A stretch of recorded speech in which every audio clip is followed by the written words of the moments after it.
सो रात के 2:30 बजे हुए हैं, हर जगह पे शांति है, घर पे हर कोई सोया हुआ है, लेकिन समहाउ कई बार हमको नींद नहीं आ रही। पूरे दिन में क्या हुआ हम कभी उसके बारे में सोचते हैं। किसी ने हमको क्या बोला, उसका क्या मतलब था, हमने किसी से क्या कहा, उसको हम कैसे बेहतर बोल सकते थे।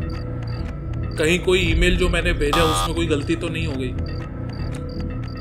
इस तरीके के जो थॉट हमेशा चलते रहते हैं और इन थॉट पे कोई कंट्रोल नहीं है, इनका कोई स्टार्ट पॉइंट नहीं है और इनसे कोई कंक्लूजन भी नहीं निकल के आ रहा। दोस्तों, आज हम ओवर थिंकिंग की बात करेंगे। ओवर थिंकिंग एक बहुत ही कॉमन सिनेरियो है।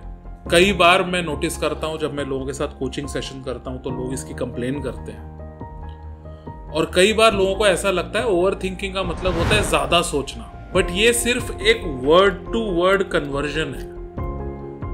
इसका असली मतलब ये नहीं है। दोस्तों, एक स्टडी हुई थी 2006 में, और वो स्टडी में ये पता चला कि जो लोग ओवर थिंकिंग करते हैं उनका असल में स्ट्रेस रिस्पॉन्स हमेशा एलिवेटेड है। इसका किसी थ्रेट से, किसी खतरे से कोई लेना देना नहीं है। इसका सिर्फ अगर कुछ लेना देना है तो वो है एक कंटिन्यूअस लूप से।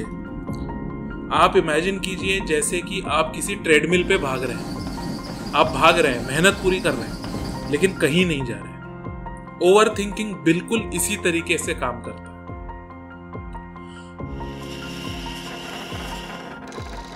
दोस्तों, आज के एपिसोड में हम समझेंगे कि ओवर थिंकिंग क्या है, ओवर थिंकिंग के दौरान दिमाग में क्या चल रहा होता है, और किस तरीके से हम ओवर थिंकिंग से अपने आप को बचा सकते हैं। आज के एपिसोड में हम बहुत सारी साइंटिफिक स्टडीज भी देखेंगे, जिसमें ओवर थिंकिंग से रिलेटेड जो स्टडीज है कि ओवर थिंकिंग का हमारे ऊपर क्या असर होता है, ओवर थिंकिंग क्यों होती है, और ऐसे कौन से प्रोटोकॉल्स हैं जिनसे हम ओवर थिंकिंग को कम कर सकते हैं। सो ओवर थिंकिंग असल में एक ऐसा सिनेरियो है जहां पे हम जो पास्ट है, जो चीज हो चुकी है, हम उसको फिक्स करने की कोशिश करते हैं। फ्यूचर में आने वाली प्रॉब्लम से बचने की कोशिश करते हैं और नया फ्यूचर लिखने की कोशिश करते हैं। और क्योंकि ये प्रोसेस बहुत ज्यादा डिमांडिंग होता है, इसलिए कई बार ऐसा होता है कि जो लोग को ओवर थिंकिंग की आदत होती है, वो लोग अगर अच्छे से रात को सो भी जाएं तो भी उनके शरीर में रेस्ट होता है, लेकिन उनका दिमाग अभी भी थका हुआ होता है। अब थोड़ा सा हम दिमाग में क्या चल रहा है उसको समझने की कोशिश करते हैं। ये जो सेक्शन है जो सबसे ज्यादा एक्टिव होता है दिमाग का, इसको हम बोलते हैं DMN या फिर डिफॉल्ट मोड नेटवर्क।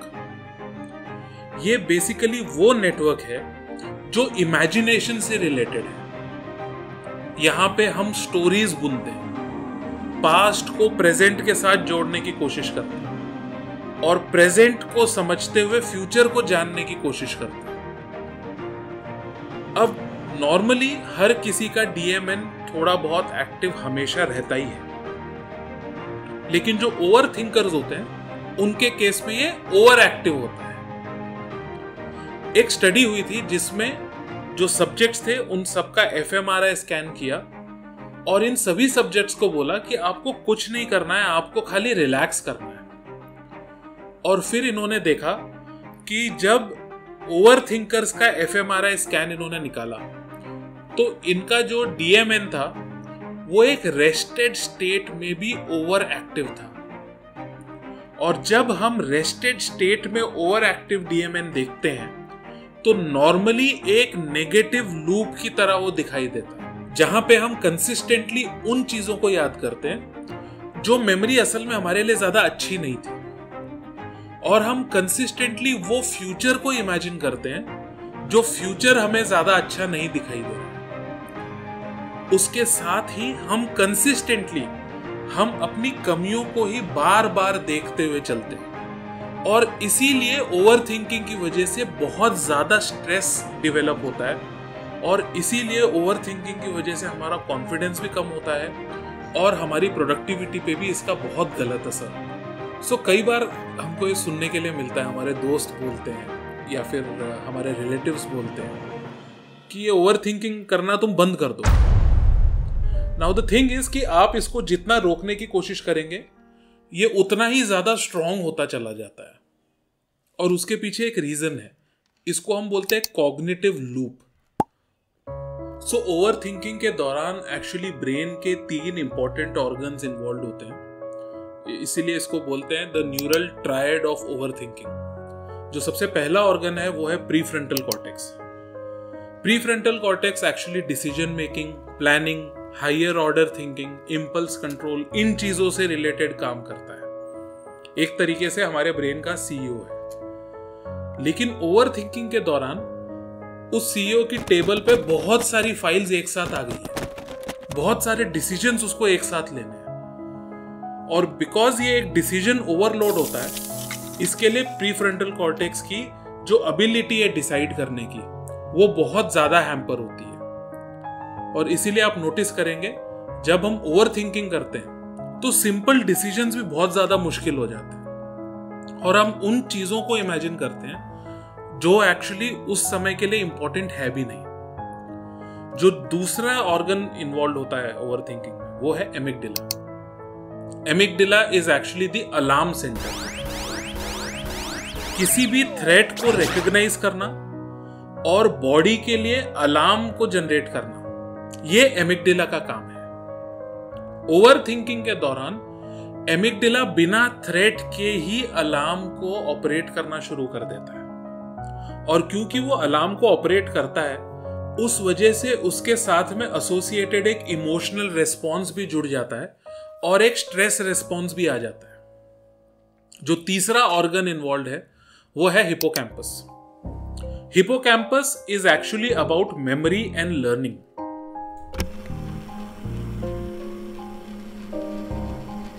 जब भी हम ओवर थिंकिंग करते हैं तो पास्ट की जो मेमोरी को जब हम एक्सेस करते हैं तो वहां पर हिपोकैम्पस का इन्वॉल्वमेंट होता है। उसके साथ में ही जो करंट लेवल पे जो ओवर थिंकिंग चल रही है और जो मेरा एक्सपीरियंस है, उस एक्सपीरियंस से लर्निंग का प्रोसेस भी हिपोकैम्पस ही करता है। जो आपका प्रीफ्रंटल कॉर्टेक्स है वो जब ये ओवर थिंकिंग के प्रोसेस को रोकने की कोशिश करता है तो वो ये नोटिस करता है कि एमिगडाला हाइपर एक्टिव है।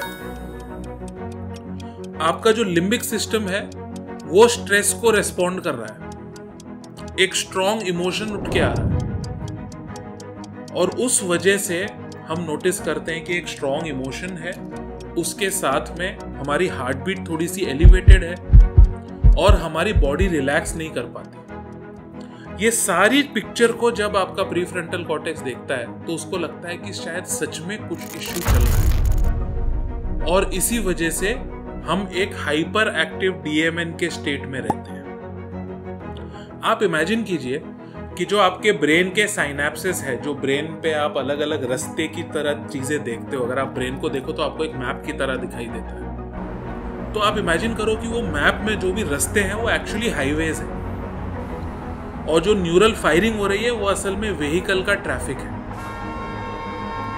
अब जो सिचुएशन है उसको आप थॉट के एंगल से सोचिए, तो हर एक कार जो है वो एक थॉट है, और वो कार में जो बैठे हुए पैसेंजर्स है वो इमोशंस है।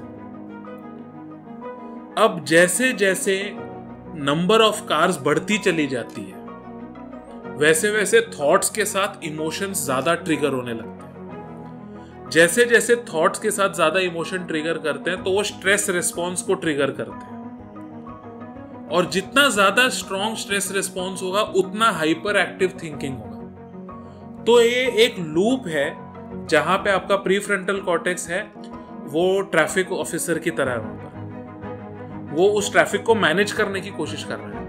लेकिन जब ट्रैफिक जरूरत से ज्यादा हो जाता है तो फिर अब उस ट्रैफिक पुलिस के हाथ में सिचुएशन नहीं रही। ये सेम चीज होती है हर ओवर थिंकर के साथ में, कि वो लोग कंसिस्टेंटली एक thought emotion stress response, thought emotion stress response, इस लूप के अंदर ही घूमते रहते हैं। और जिस लूप का उनको कोई एंड दिखाई नहीं देता और बाद में उनको पता नहीं चलता कब उनको नींद आ गई। सो ये लूप को अगर ब्रेक करना है तो इसका सिर्फ एक सॉल्यूशन है और वो सॉल्यूशन है अवेयरनेस। 2011 में येल यूनिवर्सिटी में एक स्टडी हुई थी। इस स्टडी में उन्होंने 2 ग्रुप्स लिए थे। ग्रुप ए उन लोगों का जिनको मेजर डिप्रेसिव डिसऑर्डर है, ग्रुप बी उन लोगों का जो नॉर्मल ह्यूमन बीइंग्स है, उनको किसी तरीके का कोई साइकोलॉजिकल या फिजिकल इश्यू नहीं है। इन लोगों को कुछ टास्क दी गई। मोस्ट ऑफ द टास्क जो थी वो डिसीजन मेकिंग से रिलेटेड थी, जहां पे उनको कुछ चॉइसेस करनी थी। लेकिन हर टास्क के बाद में उनको रिलैक्सेशन का टाइम दिया गया। इन्होंने नोटिस किया यूजुअली जिनको मेजर डिप्रेसिव डिसऑर्डर होता है उनमें हाई लेवल ऑफ ओवरथिंकिंग भी देखा गया है। इन लोग ने नोटिस किया कि जो हमारे ब्रेन के जो 2 इंपॉर्टेंट एस्पेक्ट काम करने चाहिए, एक है हमारा डीएमएन और जो दूसरा सेक्शन है वो हमारे थिंकिंग से रिलेटेड ऑर्गन्स है, वो है। इन्होंने नोटिस किया कि जो ओवर थिंकर्स थे उनके केस में डीएमएन रिलैक्सेशन के टाइम पे भी ओवर एक्टिव था, लेकिन जो हमारे थिंकिंग के प्रोसेस के ऑर्गन्स थे वो डिसीजन मेकिंग के दौरान भी पूरी तरीके से एक्टिव नहीं हो पा रहे थे। वेयरएज नॉर्मल इंसान के केस में इसका बिल्कुल उल्टा था। रिलैक्सेशन के दौरान डीएमएन का एक्टिवेशन हायर था, बट एक्टिविटीज के दौरान थिंकिंग का लेवल ज्यादा एक्टिव था।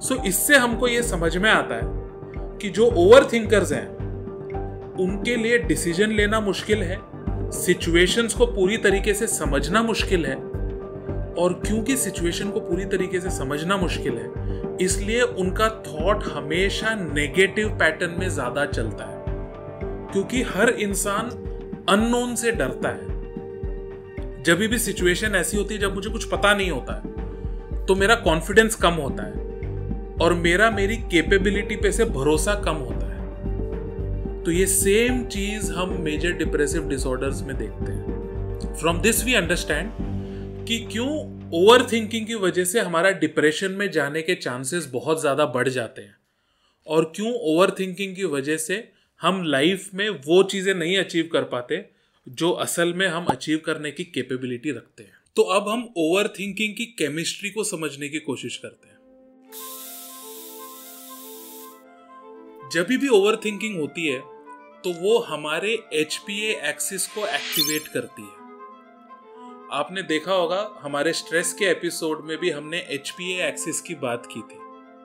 ओके, तो ये HPA एक्सिस ही रेस्पॉन्सिबल है कॉर्टिसोल हार्मोन को बनाने के लिए, और cortisol we all know is a stress hormone. तो जब कंसिस्टेंटली HPA एक्सिस बार बार एक्टिवेट होता रहता है ओवर थिंकिंग की वजह से, तो बार बार कॉर्टिसोल बनता रहता है, और जब बार बार कॉर्टिसोल बनता है तो body consistently fight and flight mode में ही रहती है और वो रेस्ट एंड डाइजेस्ट मोड में नहीं जा पाती।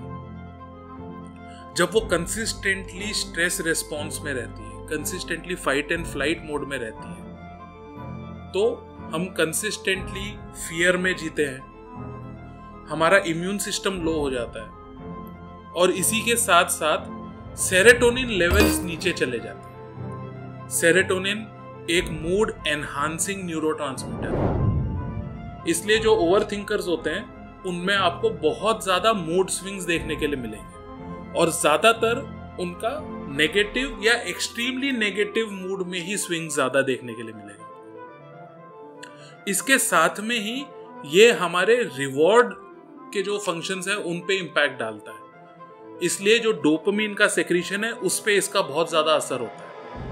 और इसीलिए आप नोटिस करेंगे जो ओवर थिंकर्स होते हैं उनमें आपको ज्यादा कंफ्यूजन दिखाई देगा, उनमें आपको ज्यादा नेगेटिव थॉट पैटर्न दिखाई देगा, उसके साथ में ही उनमें आपको बहुत ज्यादा डीमोटिवेशन दिखाई देगा। सिचुएशंस में होप देखने की क्षमता उनमें बहुत कम हो जाती है।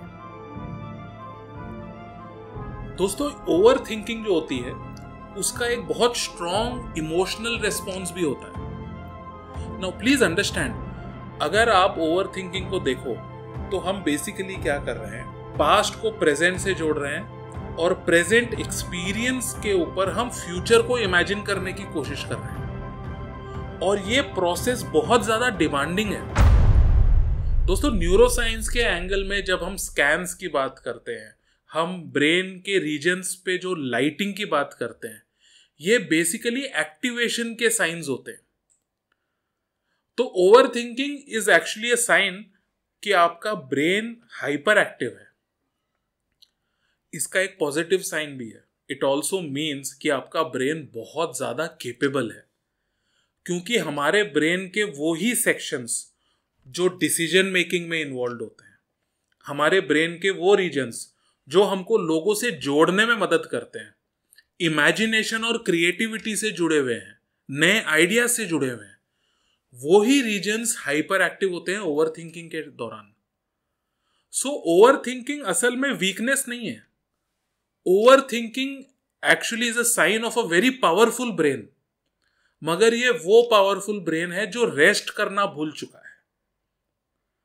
तो आज के इस एपिसोड में हम ये समझेंगे कि ये जो पावर है, जो असल में स्कैटर्ड है, अलग अलग जगह पर जा रहा है, इसको किस तरीके से डायरेक्ट किया जाए और किस तरीके से इसको हमारे एडवांटेज में यूज किया जाए। किसी भी पास्ट मेमोरी, स्पेशली अगर वो मेमोरी खराब है, उसको ब्रेन बार बार रिप्ले करता है। इसलिए नहीं क्योंकि वो हमको पसंद है, बल्कि इसलिए क्योंकि हम उसको नापसंद करते हैं। दोस्तों, ओवर थिंकिंग में ये नेगेटिव लूप बहुत ही ज्यादा क्रिटिकल रोल प्ले करता है। और इसीलिए आप नोटिस करेंगे कि अभी हम जो भी साइकोलॉजिकल एस्पेक्ट्स कवर करेंगे, उसमें ये नेगेटिव लूप बहुत ज्यादा क्रिटिकल रोल प्ले करेगा। एक जो साइकोलॉजिकल डिस्टॉर्शन होता है, जिसको हम बोलते हैं कैटेस्ट्रोफाइजेशन, मतलब किसी भी सिचुएशन को एक कैटेस्ट्रॉफी की तरह देखना। ओके, हम क्या करते हैं, हम एक सिचुएशन को देखते हैं और उसकी मल्टीपल पॉसिबिलिटीज निकालते हैं।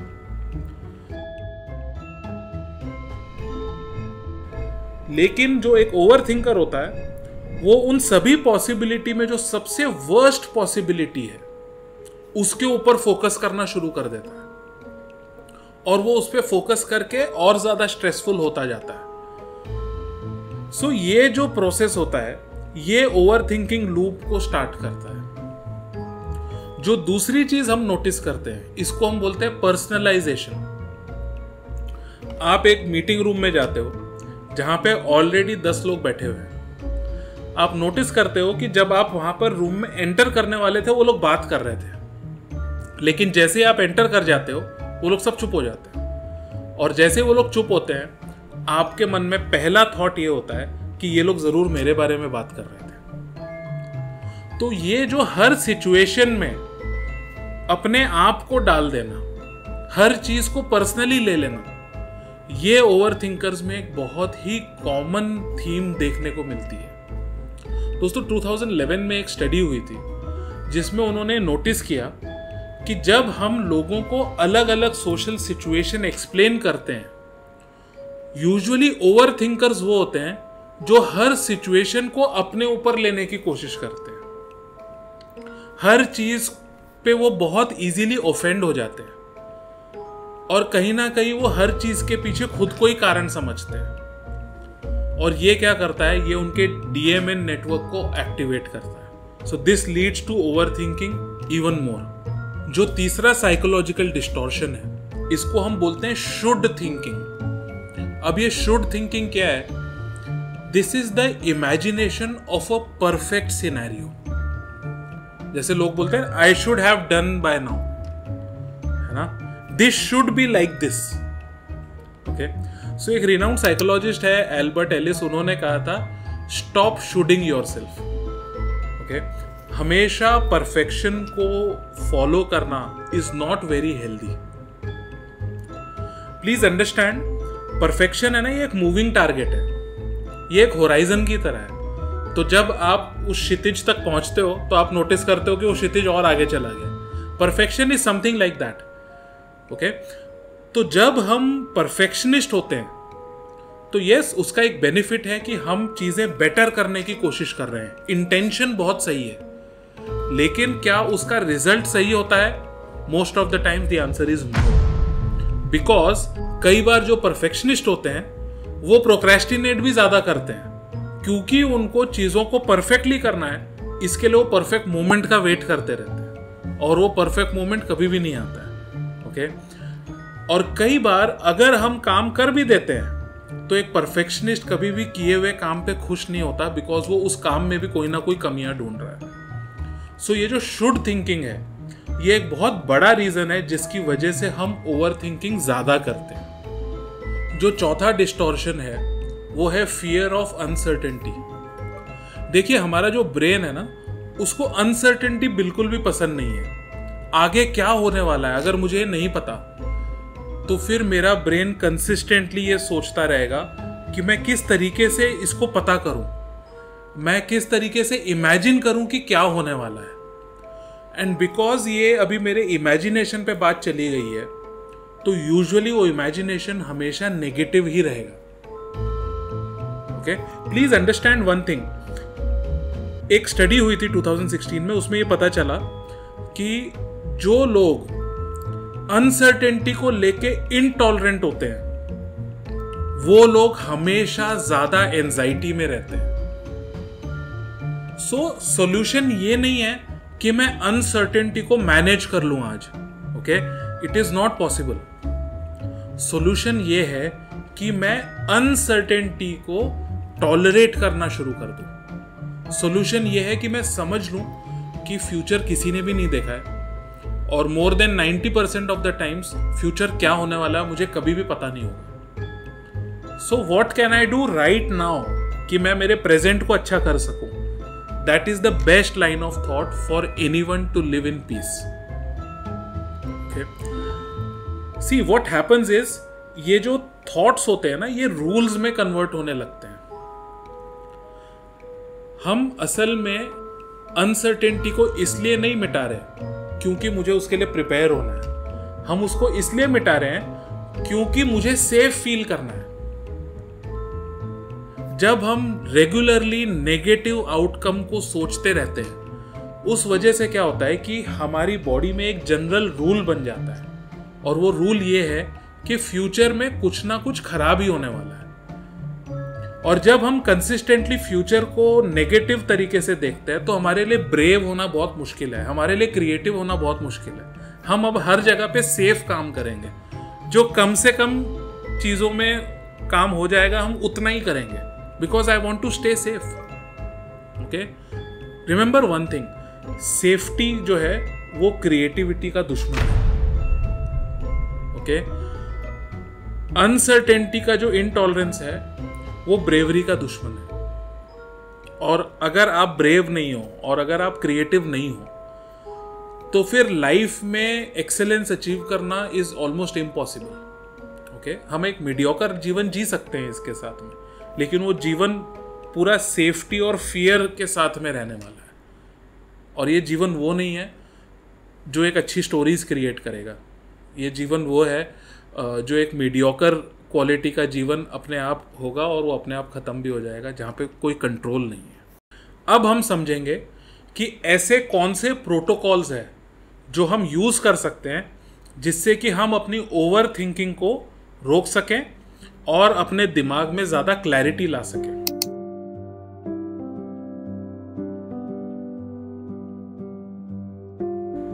तो जो सबसे पहला प्रोटोकॉल है, इसको हम बोलते हैं meta awareness break.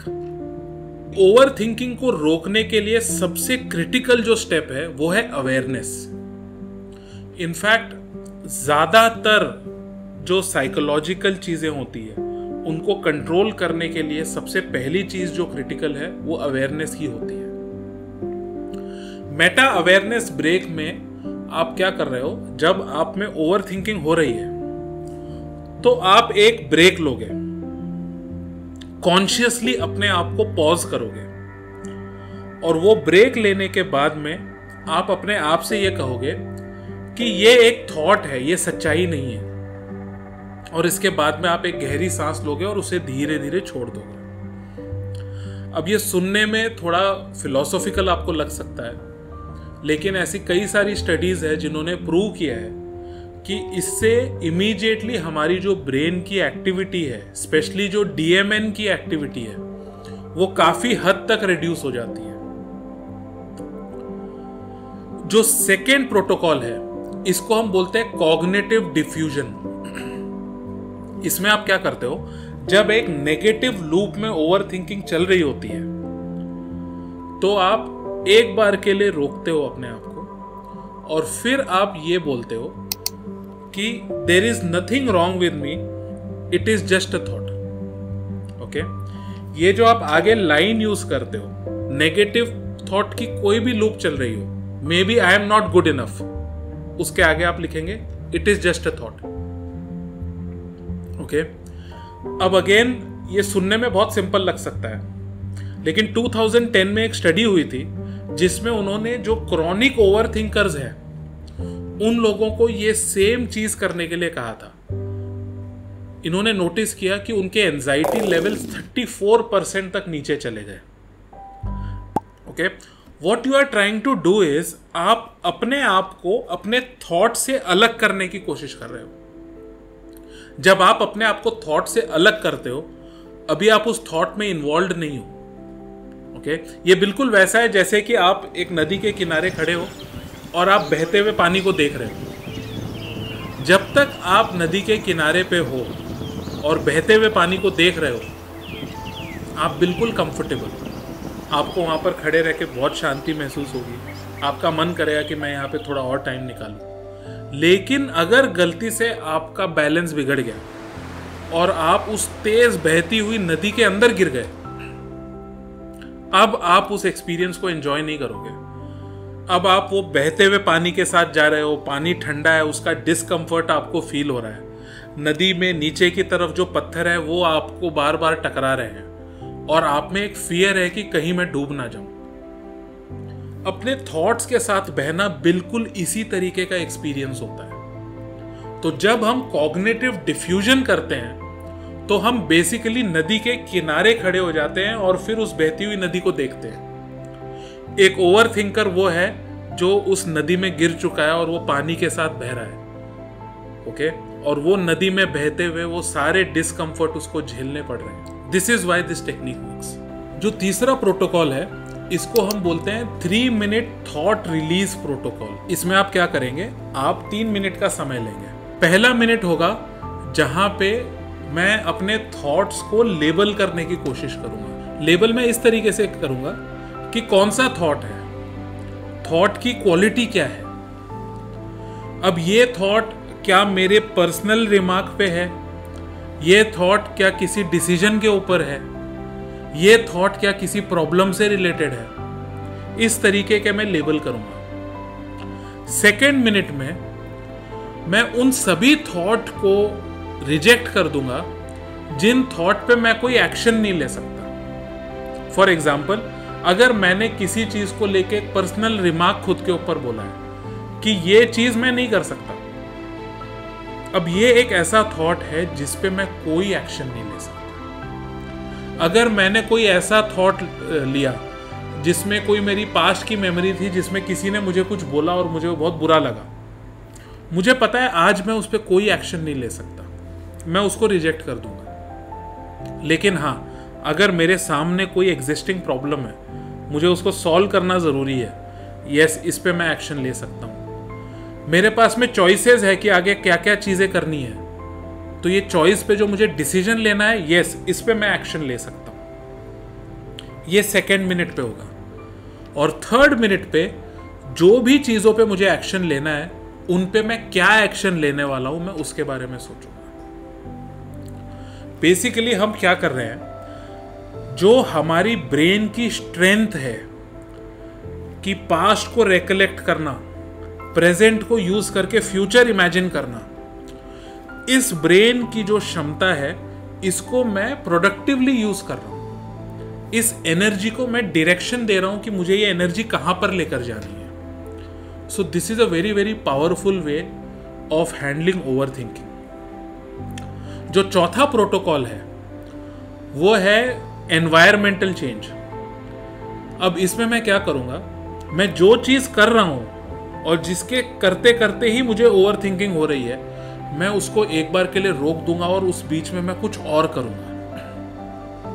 Okay, so एक चीज़ है जो पर्सनली मेरे लिए बहुत अच्छा काम करती है, और वो ये है कि जब भी मैं कोई काम कर रहा हूँ और ओवर थिंकिंग की वजह से अगर मैं फोकस नहीं कर पा रहा हूँ, तो मैं इमीडिएटली मेरी चेयर से उठता हूँ और मैं साइड में एक जगह पे जाके और इमीडिएटली पुशअप्स करना शुरू कर देता हूँ। एंड आई हैव नोटिस्ड कि वो जो फिजिकली जब मैं मेरी एनर्जी को यूज़ करता हूँ, वो मुझे मेंटली बहुत ज़्यादा हेल्प करता है। ओके, आप कुछ भी चीज़ कर सकते हैं। जैसे कुछ केसेस में लोगों ने मुझे ये कहा कि अगर मैं ठंडे पानी से एक बार अपनी आईज पे स्प्लैश कर लेता हूँ तो भी मेरा इमीडिएटली थॉट प्रोसेस चेंज हो जाता है, क्योंकि मैंने ओवर थिंकिंग को इंटरप्ट कर दिया। That is the goal, you have to interrupt that over thinking process.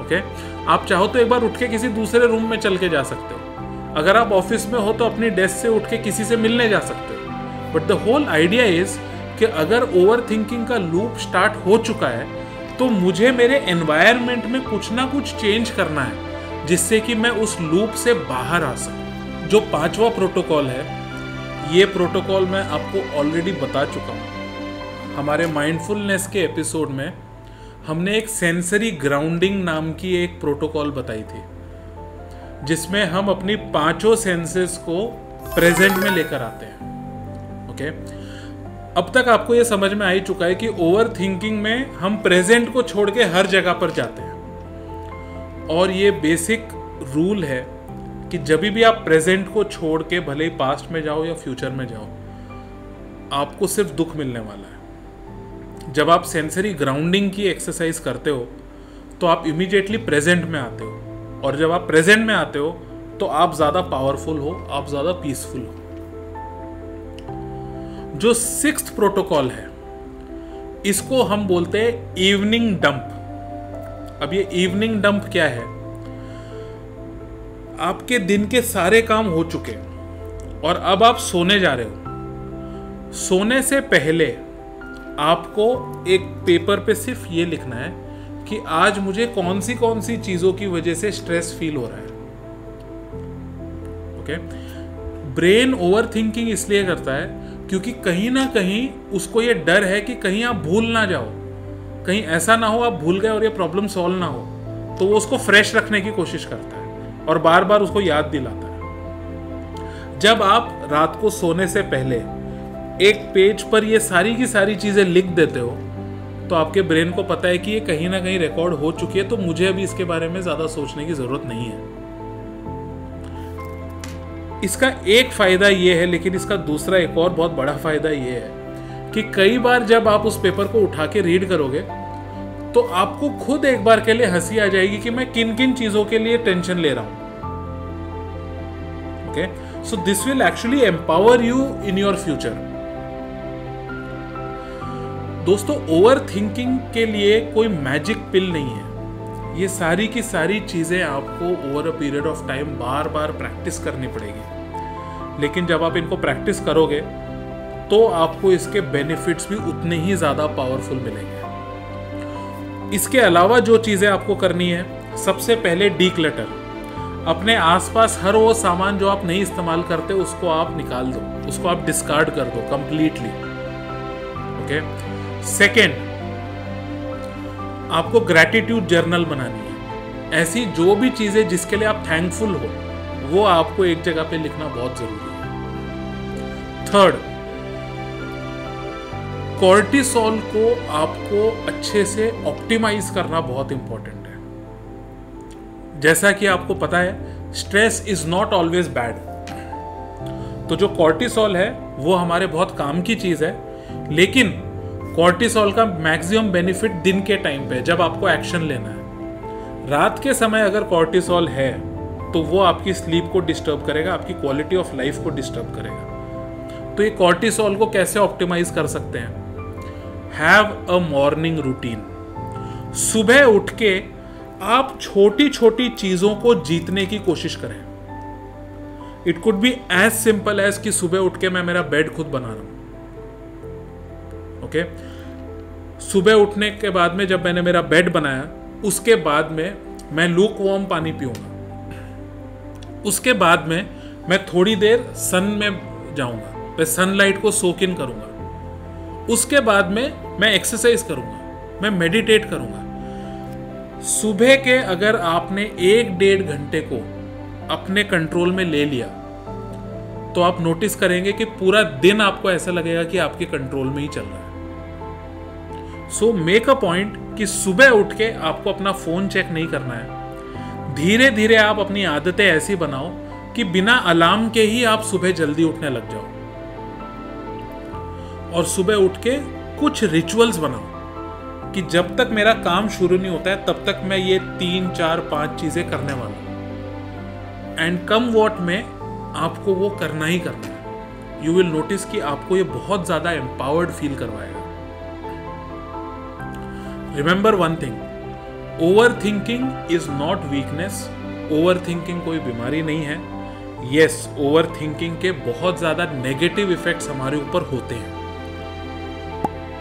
हमको सिर्फ ये करना है कि जो ब्रेन इतना केपेबल है कि वो पास्ट, प्रेजेंट और फ्यूचर में जा सकता है, उस ब्रेन की कैपेबिलिटी को हमको सही डायरेक्शन में फोकस करना है और अपनी लाइफ में डिसिप्लिन लाकर अपने ब्रेन को और ज़्यादा बेटर प्रिपेयर करना है। Once you do that, you will notice that over thinking is no more a problem.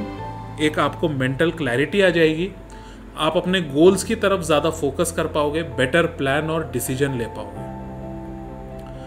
अगर आपको हमारे एपिसोड्स अच्छे लगते हैं, हमारे चैनल का कंटेंट अच्छा लगता है, then please like and subscribe. If you feel आपके फ्रेंड्स या फैमिलीज़ को ये कंटेंट अच्छा लगेगा, please share it with them.